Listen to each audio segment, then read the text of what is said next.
Thank you. Good morning, and welcome to All Faiths Unitarian Congregation. My name is Michelle Gemma, and I'll be leading our service today. Here you will find a diverse and inclusive spiritual community where we welcome people with many beliefs. You can bring your whole self, your full identity, your questioning mind, and your expansive heart. At All Faiths, we have more than one way of experiencing the world and understanding the sacred. So no matter who you are, wherever you are on your spiritual journey, and no matter whom you love, you are truly welcome here. If you're interested in learning about All Faiths or just membership, please see Fran Way in the membership corner just behind the folding doors after service. I have a few announcements. Today, our children and youth join Chantel Rhodes for their program. On Wednesday at 10 a.m., Our Whole Lives with Donnelly Benyak will be on Zoom. Wednesday at 4 p.m., we'll have a board meeting. Thursday at 2, Heart for Homeless meeting. Thursdays at 7, the Child and Youth discussions on Zoom. And Sundays at 9 a.m., News Talk with Richard Keelan on Zoom. Please rise in body or spirit as we sing together hymn 361, Enter, Rejoice, and Come In. The words are printed in the back of your teal hymnal.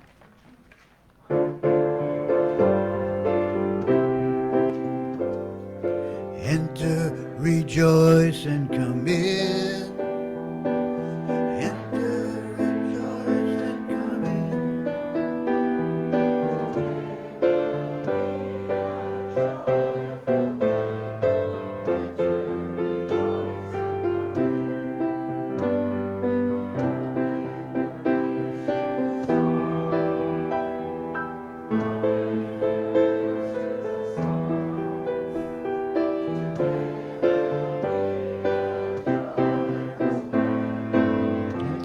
Rejoice and come in.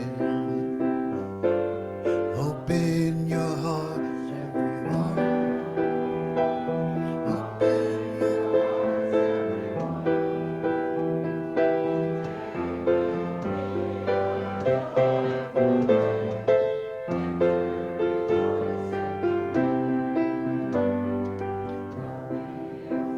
everyone. Have some change. Don't be afraid of some change.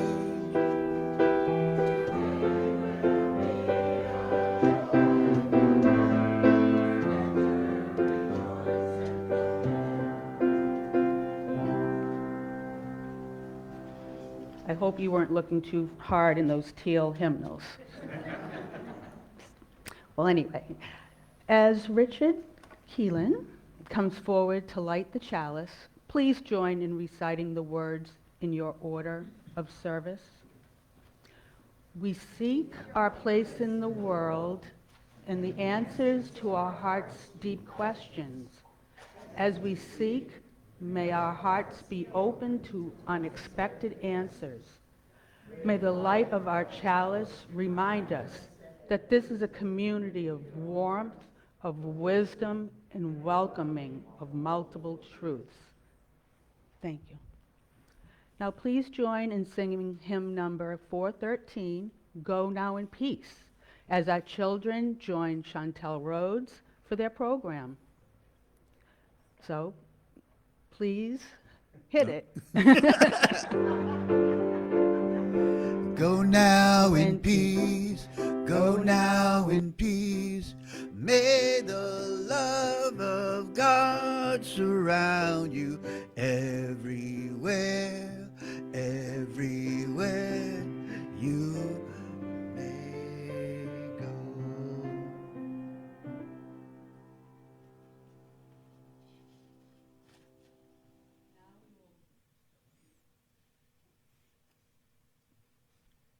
Please rise as you are able and join in singing hymn number 123, Spirit of Light.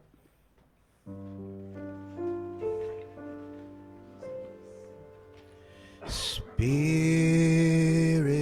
of life, come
Each Sunday, we share the joys and sorrows we have felt with the congregation by lighting a candle.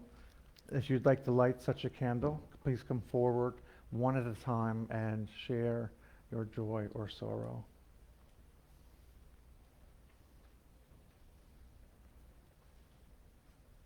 Oh.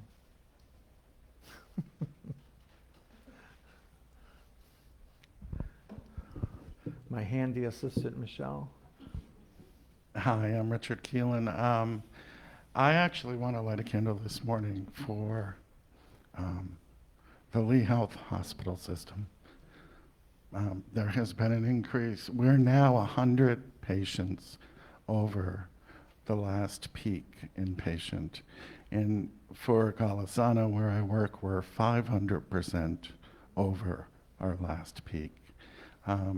We are basically operating in lockdown mode. We are, right now, my department, I have 25 people that I'm overseeing because my supervisor's out due to a death in the family. And I have 4 people out. I know that there's a number of the NICU milk lab, it sounds funny, but the whole department is out with COVID. It is not just running through the community because so many of us in the hospital are working in the system and doing our best to avoid it, but the reality is everybody with COVID is coming to us. It's really tough right now. So just keep us in your hearts.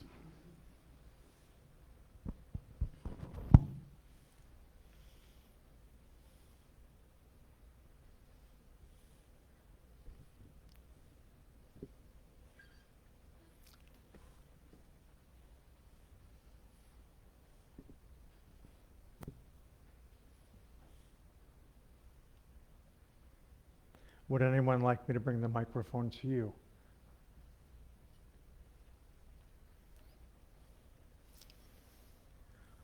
I'm lighting a candle of concern for Mary Ellen Taylor, who is in Minnesota at the moment, who is battling an aggressive cancer. So let us keep her in our thoughts. And I light this final candle for the joys and sorrows that remain unspoken and in our hearts.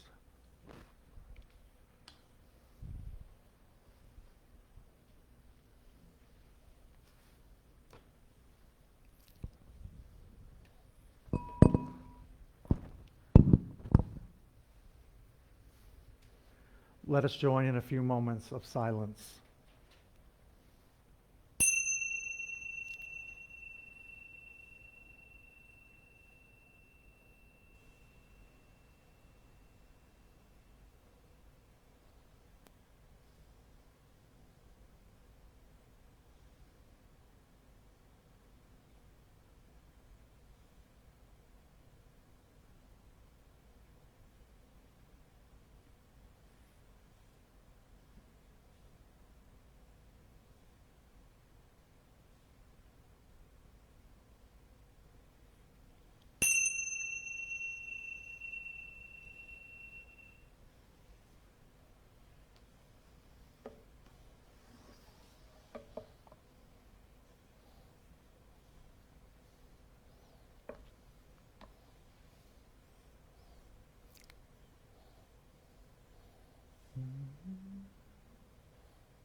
Technology is supposed to make things easier.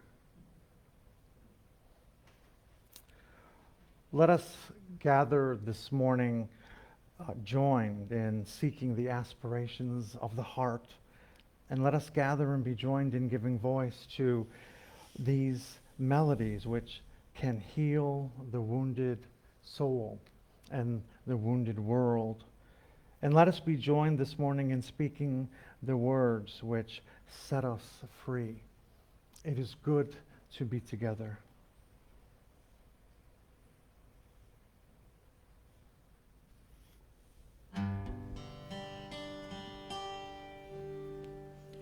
When you're living with the weight of the world on you, and you're giving everything that you got times 2, and you wonder if you'll ever see the light of the day, and you're thinking that it's always gonna be this way.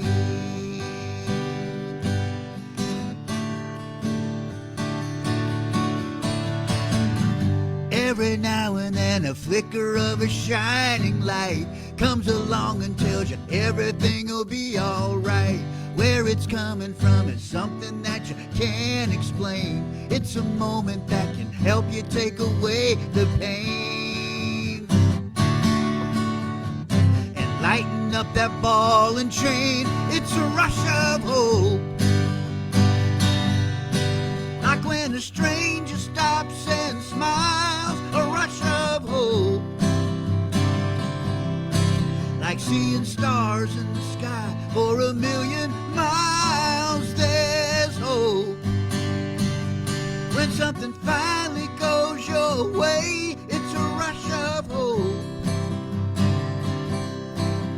when you know somehow it's all gonna be okay.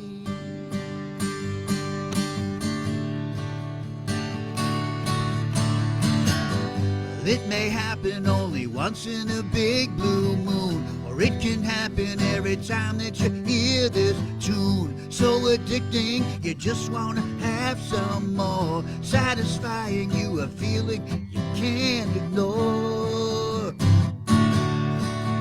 When it's hitting you to the core, it's a rush of hope, like when you lend a helping hand.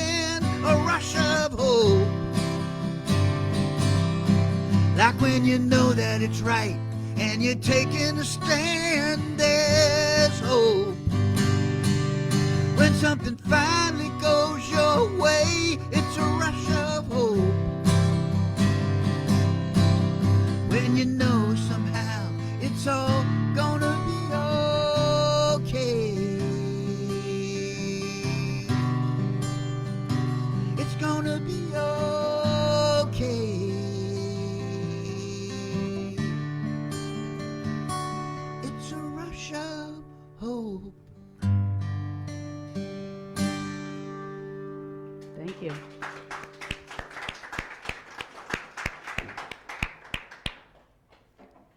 Thank you. Today's reading is The Vatican Says Gluten-Free Wafers Can't Be Used for Communion by Kevin Liu. The Roman Catholic Church will not allow its congregations to be given gluten-free wafers called hosts, former Catholic, called hosts, or bread for celebrating the Eucharistic during Mass, according to its latest directive at the behest of Pope Francis. Well, the ban comes from a letter to Catholic bishops worldwide, published by Saturday on Vatican Radio. The detailed guidelines are needed, according to Cardinal Robert Sarah of the Congregation for Divine Worship, in the discipline of the sacraments, as Eucharistic bread and wine are widely available for sale nowadays, even on the internet. Bread and wafers used in the sacrament must be unleavened, purely of wheat, and recently made so that there is no danger of decomposition, the letter says. Hosts that are completely gluten-free are invalid matter for celebration of the Eucharist. The letter adds that low-gluten hosts, partially gluten-free, are valid for communion use, provided they have sufficient amount of gluten to obtain the confection of bread, and follow other rules for Eucharistic bread. The wine, meanwhile, must be natural, from the fruit of the grape, pure and incorrupt, not mixed with other substances. Both bread and wine made from genetically modified organisms, however, are perfectly acceptable. Catholic teachings hold that the bread and wine served during Eucharistic are a sacrament also known by the names like the Holy Communion or the Lord's Supper, constitute the literal body and blood of Jesus Christ through a process called transubstantiation. There are about 1.27 million Catholics worldwide, according to the Vatican figures. Thank you. Please rise in body or spirit as we sing together hymn 1064, Blue Boat Home. The words are printed in your order of service.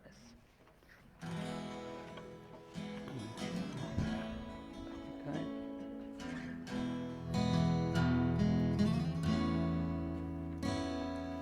Though below me I feel no motion, standing on these rolling plains, on the rolling ocean, still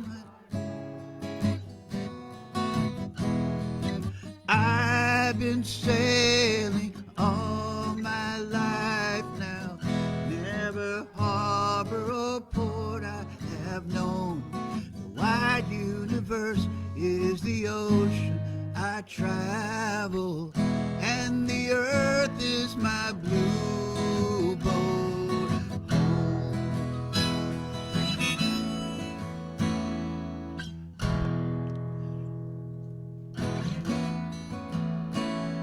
Sun, my sailing, moon, my rudder, as I ply the starry sky, leaning over the edge in wonder, casting questions into the deep, drifting here with my ship's companions, all we kindred pilgrim souls, making our way by the lights of the heavens in a beautiful blue boat.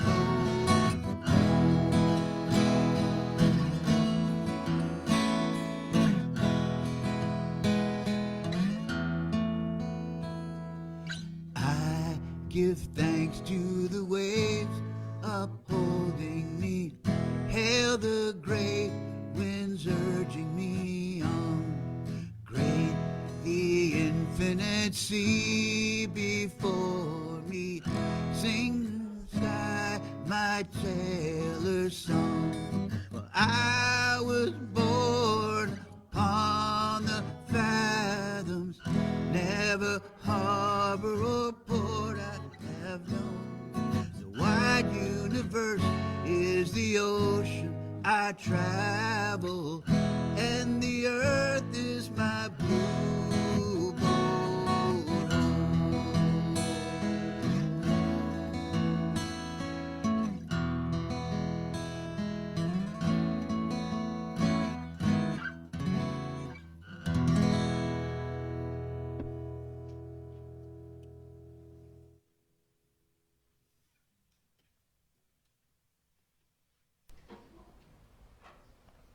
Thank you.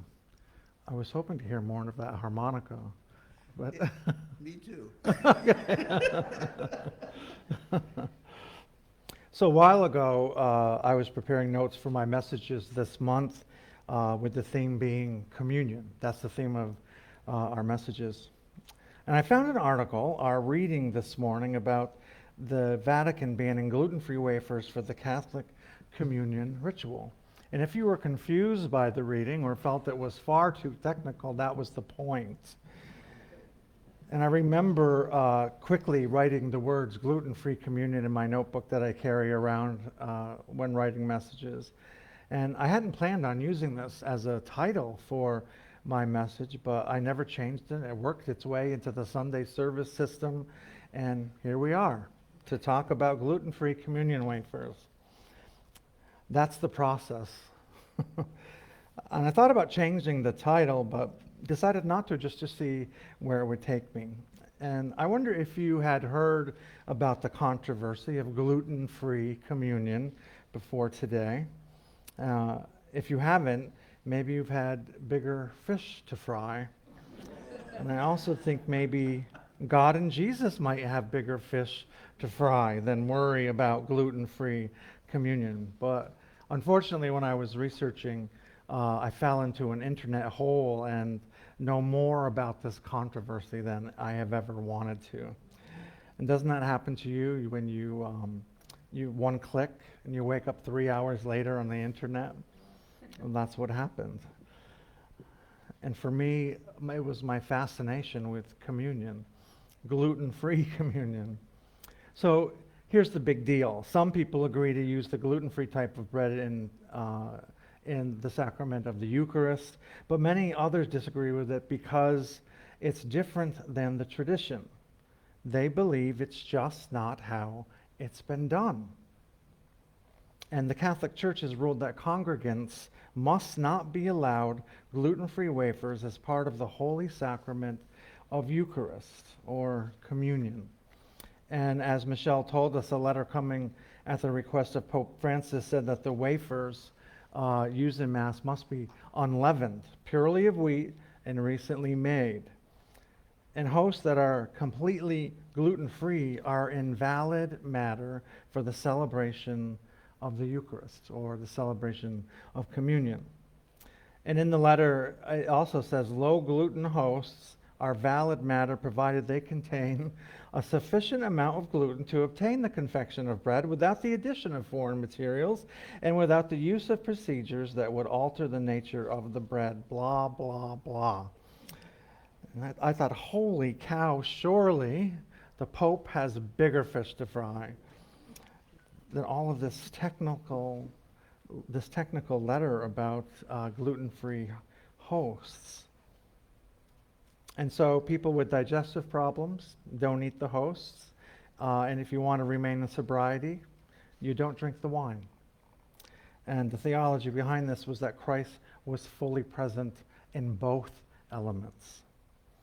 So why we Unitarian Universalists, why should we care about whether communion wafers are gluten-free or not? And for me, that is not necessarily the issue, the real issue. I think the real questions here are, what are the barriers we build ourselves that keep us away from participating in our chosen faith and its rituals and in our lives? How does dogma hurt us? Our conversation this morning isn't about gluten-free hosts, but the idea of dogma. And any belief or opinion can be dogmatized. It's just not a matter of the Christian church. We become dogmatic when we lose the ability to admit that what we believe to be true is not the only truth out there. And yes, even Unitarian Universalists can struggle with this sometimes. Everything from a salesperson telling you that this product or service will benefit you, to the person who thinks that the things they believe are also required to believe by others. This is what dogma is made of. Dogma nurtures and sustains sophisticated systems of deception. When you are taught that you must believe something or suffer the consequences, you should immediately become suspicious. And that is why I struggled in Catholic school, because I did not believe all that I was taught. And I was very suspicious and asked questions. And anything, even the greatest, most wonderful of things, can be ruined for somebody if they have had bad experiences with it. Nothing has an absolute quality of greatness or awfulness. Each individual feels things relative to their own experience. The best things in the world, the best ideas, the best movements, the best innovations often become corrupted with dogma and lose their appeal to people. Dogma shuts down listening, cuts it off, and listening is a uniquely important skill. And what is the point of interacting with another human being if you are not going to listen? Listening is in some ways even more important than expression. It's the cornerstone of all meaningful human interaction. And dogma is often more subtle, less easy to notice, longer lasting, more insidious. And when somebody takes a dogmatic attitude toward you, you can feel how it doesn't matter to them what you think or what you know or even who you really are. They are going to have it their way no matter what. And this happens quite often, of course, on an everyday basis, really. And that's why I think it is so important to talk about dogma. Dogmas are also harmful because of how they penetrate socially in this much less visible way.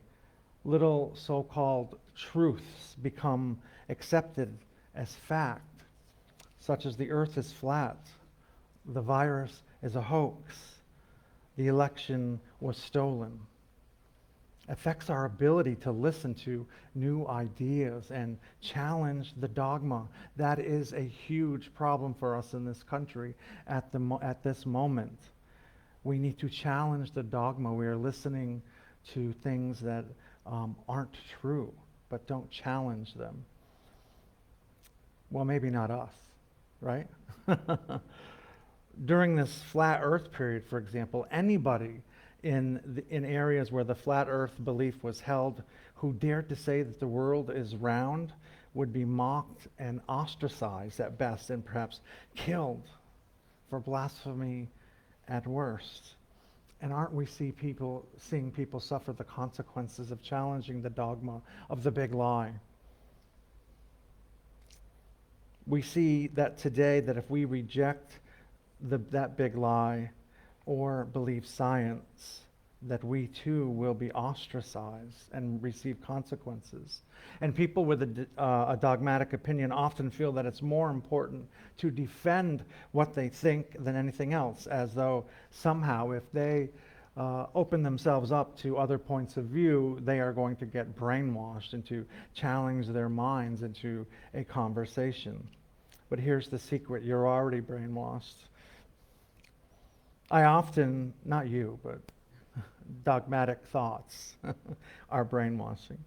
And I very often want to tell these people, don't worry, you already know what you think, and that isn't going to get taken away from you. What you need to do, though, is to figure out how the person you are talking to thinks, if you want to be understood and respected by them. And besides, what's wrong with changing your mind? Dogmatic thinking is so widespread because it is a big part of most society's view of what constitutes civilized debate. Think about it. Politics with its long-winded speeches and hours-long debates and snags. This is what our elected leaders, the people who govern us, are supposed to engage in. Take a position, defend it, and engage in the crossfire style debate with those that oppose your position. That's how it works. And no wonder so many people look at politics with such a cynical eye. When compromise does happen, it is usually in some backroom deal, out of the public, where we can't see it. And the glamour of it all that is put on display for us to see is in the crossing of dogma-hardened swords rather than the compromise, understanding, and working together. There's a lot of social conditioning out there to be dogmatic. This, of course, includes those countless family environments in which you're not supposed to talk back or ask why, and you're just supposed to do as I say, or keep your mouth shut. Anyone have a family like that? It all adds up to a life experience that encourages taking sides and defending rather than reaching across walls, recognizing others' points of view and building. Dogma is basically a state of mind in which things are thought not to change. For example, if a specific tire is the best tire for your car because this tire always was the best, or ingredient X is the best ingredient for your recipe because it's always been the best. What if those things aren't true anymore? What if the tire is no longer the best one, or the ingredient is no longer the best one to be used in your recipe tonight?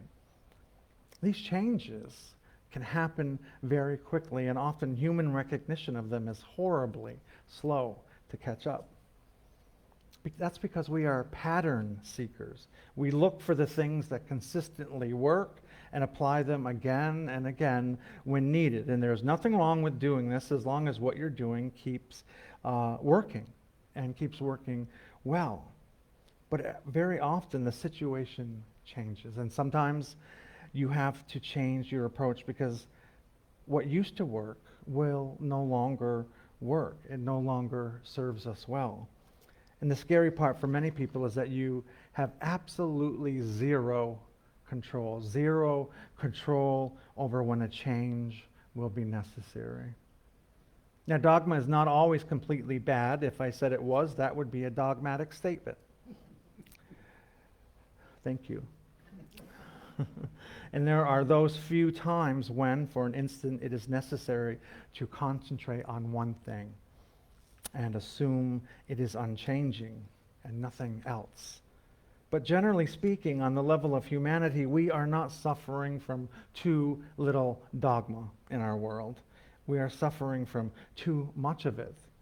In everything from our leaders' head-in-the-sand policies about human beings' future on this planet to our intimate family systems. Those who are happiest tend to be those who are prepared that things may be very different in the future and strive to embrace this change when it is time, when time for the change comes along. And after all, those of us who will live into old age will eventually notice that our abilities, particularly our physical ones, will change quite a bit. And happiness in the later parts of one's life is in some ways most important of all.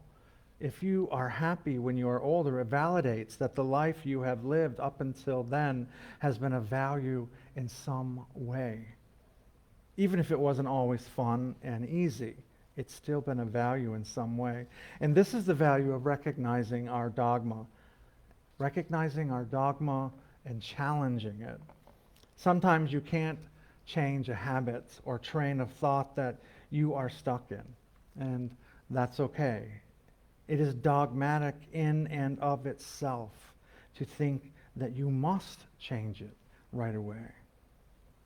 So take heart in knowing that by recognizing your dogmas, you have taken the most important step.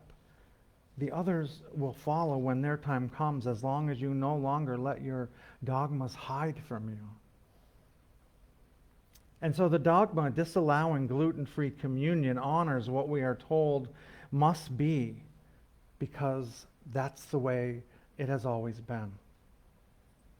It forgets the symbolism of communion, which allows for a relationship between faithful Catholics and Christ. And no matter what we believe, or whom or what we worship, we are tasked to move out of the absolute positions, move out of those absolute positions that dominate our faith and our lives, and move into a more creative and ambiguous zone. And that's why all faith exists, so we can move into that creative and ambiguous zone and still be celebrated. So let us throw open the doors to individual judgment, enabling individuals to bring their own thinking to bear on religious matters, than rather simply accepting the authority of the church. Let us respond as well as we can to the conditions of time and place, to the here and now. May it be so.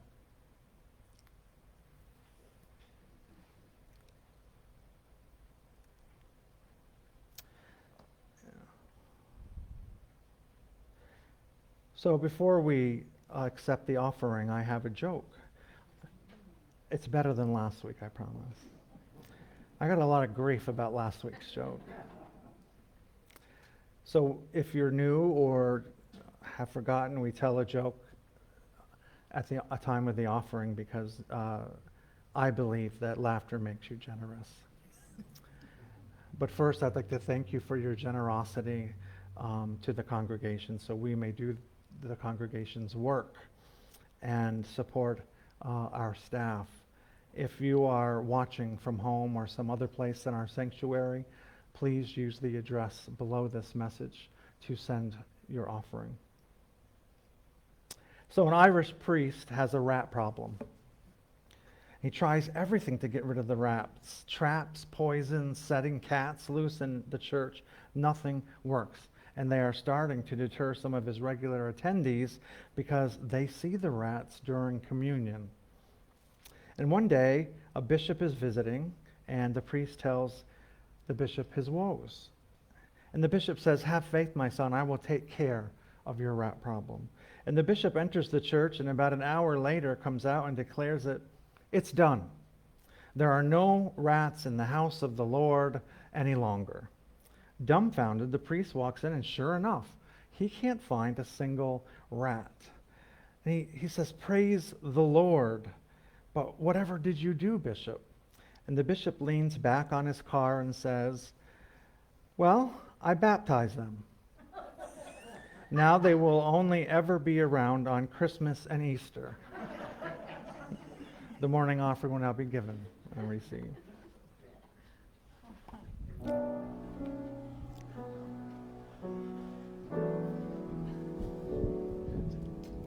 little better. They say heroes are few and far between, and heroes are hardly ever seen. Well, I don't believe it.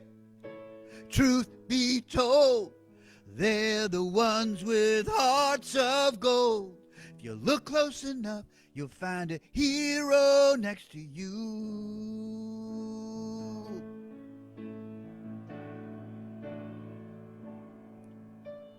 Heroes know when to lend a hand. Real heroes sincerely understand. They're giving it up to make things right, sharing their passion with a light so bright. Look close enough, you'll find a hero next to you.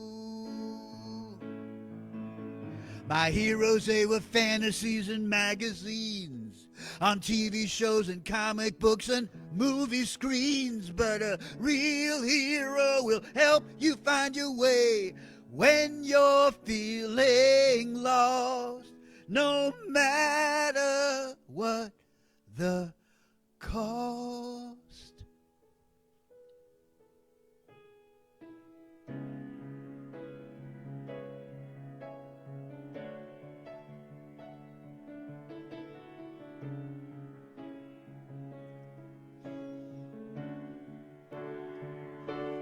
Everyday heroes, young and old, strong and righteous, brave and bold. You look close enough, you'll find a hero. Look close enough, there's your hero. Look close enough, you'll find a hero next to you.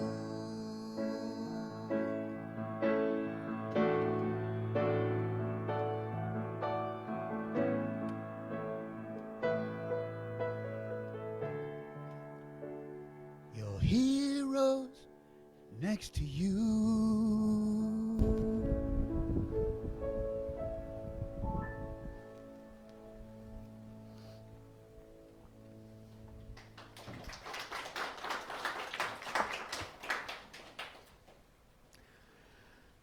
As you leave this morning, take courage, because the way is often hard and the path is never clear.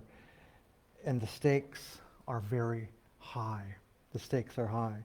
So take courage, for deep down there is another truth. There is always another truth. And you are not alone in that. Blessed be.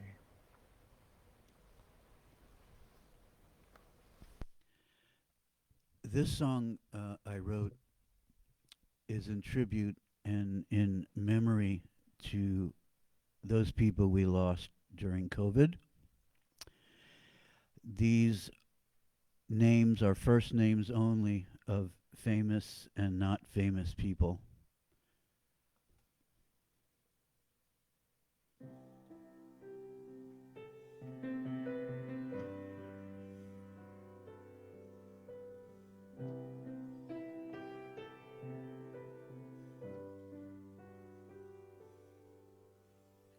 Joan was known for her sense of humor. Marvin had $1 million smile. Julian was the life of every party. And Jean was seen with elegance and style. John, he was a favorite of Bob Dylan. Alan, he wrote, I love rock and roll. Joe, he got a Grammy singing country. And Adam's music never got old. Now all these people who passed away are printed on the front page of the Times today. One line written about everybody's lives. Their memory survives. Their memory survives.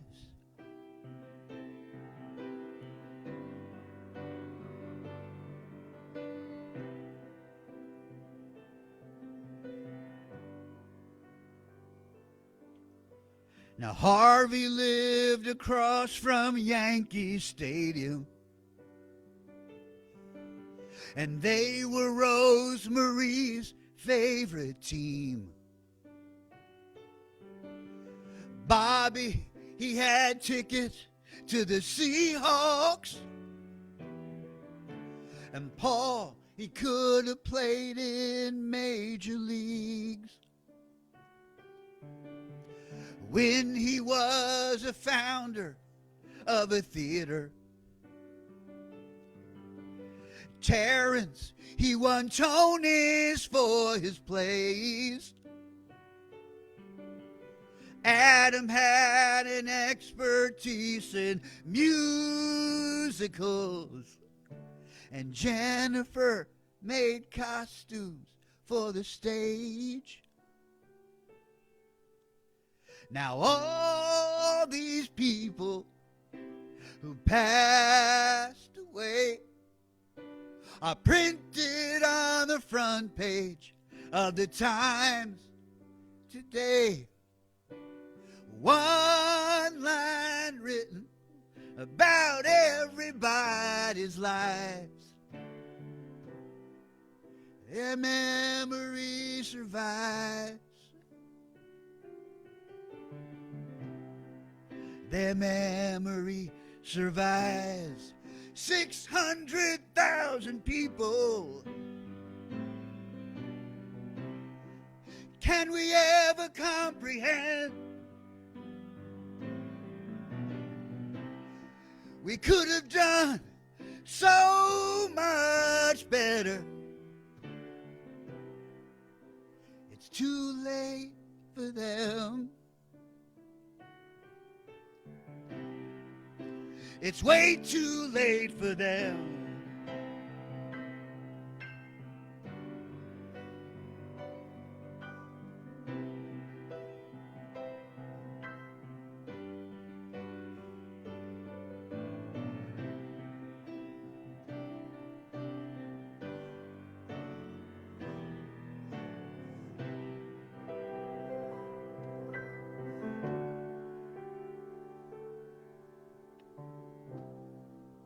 Their memory still survives.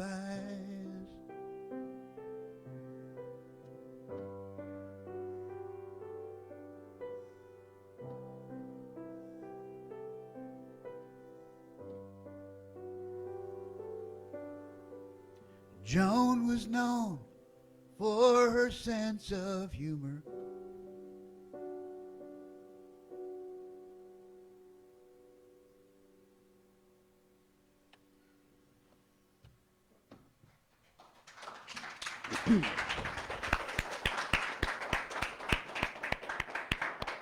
Thank you, thank you. Well, today we want to thank Rev CJ McGregor for his message. We also want to thank Robert Bidney on the piano. We want to thank Regina Kilmartin and Sharon Gray operating the camera. Ed Elrod on sound, and Joe Gayton, our sexton. It is good to be connected and to stay together in whatever and wherever we go. Thank you. As Richard Keelan comes up, he'll come forward to extinguish the chalice. Please join in reciting the words in your order of service. We extinguish this flame, but not the light of truth, the warmth of community, or the fire of commitment. These we carry in our hearts and out into the world. Go now in peace.